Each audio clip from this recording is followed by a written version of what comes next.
이번 시간은 배추에 대해서 알아보기로 하였습니다. 그래서 이 결부를 안을 때 제일 필요한 게 뭐냐면 우리가 말했던 칼륨, 즉 가리의 성분이 많이 필요하다는 거죠. 배추를 단단하고 무겁게 만든다. 그럼 여기에 결정적인 영향을 바로 칼슘이 보이네요. 배주머니에 들어온 걸 나가지 못하게 잡아주고 있으니까 당연히 배추의 무게는 무거워진다는 소리죠. 이런 패턴으로 농사를 지으시면 지금까지 농가에서 지었던 배추 농사보다 월등히 무겁고 결부도 잘 되고 상품성도 좋은 그런 배추를 만들 수가 있다라고 보시면 돼요.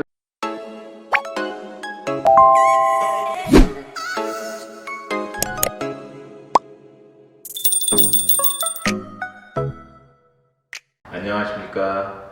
자, 오늘도 많은 농민분들이 궁금해하시는 작물에 대해서 이제 질의응답 시간을 가질 예정이고요. 이번 시간은 배추에 대해서 알아보기로 하였습니다.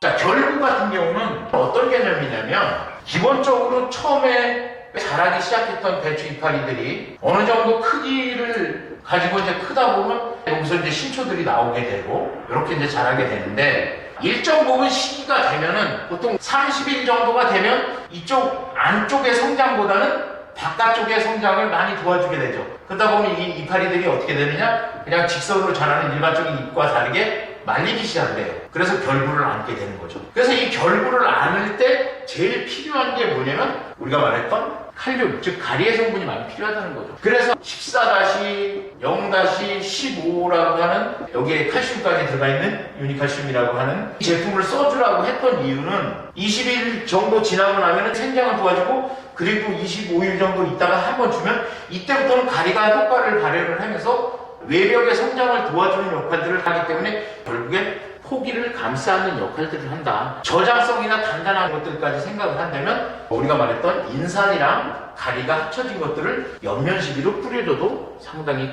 큰 효과를 볼 수 있다는 거죠. 그래서 어쨌든 간에 결부가 안기 시작하는 이 상황에서는 가리 성분이 절대적으로 많이 필요하다. 그래서 그때는 PK라든지 또는 유니칼슘을 살펴주는 게 좋다. 얼마나? 보통 100평 정도의 한 포 정도를 쓰면 상당히 큰 효과를 볼 수 있다. 그리고 아까 얘기했던 칼슘이 들어가면서 이 끝이 썩는 꿀통 현상까지도 예방을 할 수 있다라고 볼 수가 있습니다.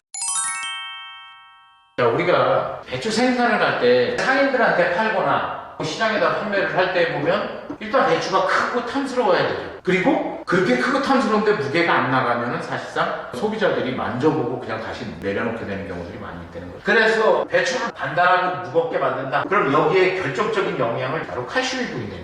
그래서 아까도 제가 짧게 설명을 했지만 이 세포하고 세포 사이의 벽들, 이 벽을 단단하게 잡아주는 역할을 칼슘이 한다는 거예요. 그러다 보니까 세포하고 세포 사이의 벽이 두꺼워지고 단단해지면 얘네들은 일반적으로 수분이나 양분이 들어와서 이 안에 갇히게 되고 그래서 세포 벽이 두꺼워지다 보니까 나가지 못하고 다시 한번 갇히게 되는 그런 형태로 나타나게 된다는 거죠. 어쨌든 내 주머니에 들어온 걸 나가지 못하게 잡아주고 있으니까 당연히 배추의 무게는 무거워진다는 소리죠. 그래서 항상 뿌리를 통한 칼슘 공급 그리고 옆면 시비는 가끔가다 한 번씩 약할 때 같이 해주시면 좋겠다라고 생각을 하시면 됩니다.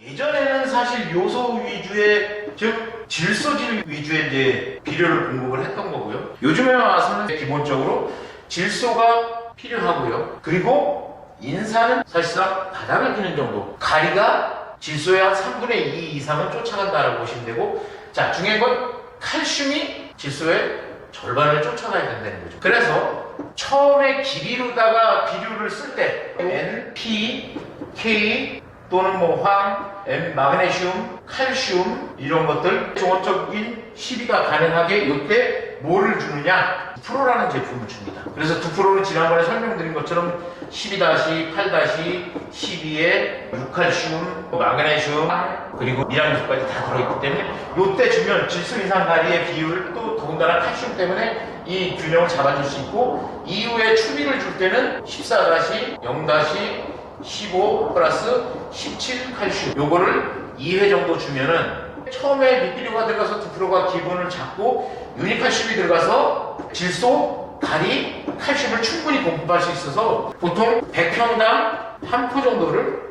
주세요. 언제? 2번이나 3번 정도 잡기 동안에. 그래서 보통 저는 기비 2%가 들어가고 요 시기에 추비로 유니카심이 한번 들어가고 요 시기쯤에 유니카심이 또 한 번 들어가면 아주 큰 효과를 볼 수가 있다. 그리고 세 번째까지 주는 거는 뭔가 조금 부족한 것 같아. 한 번 더 주고 싶어라고 하면 요때 한 번 더 주세요.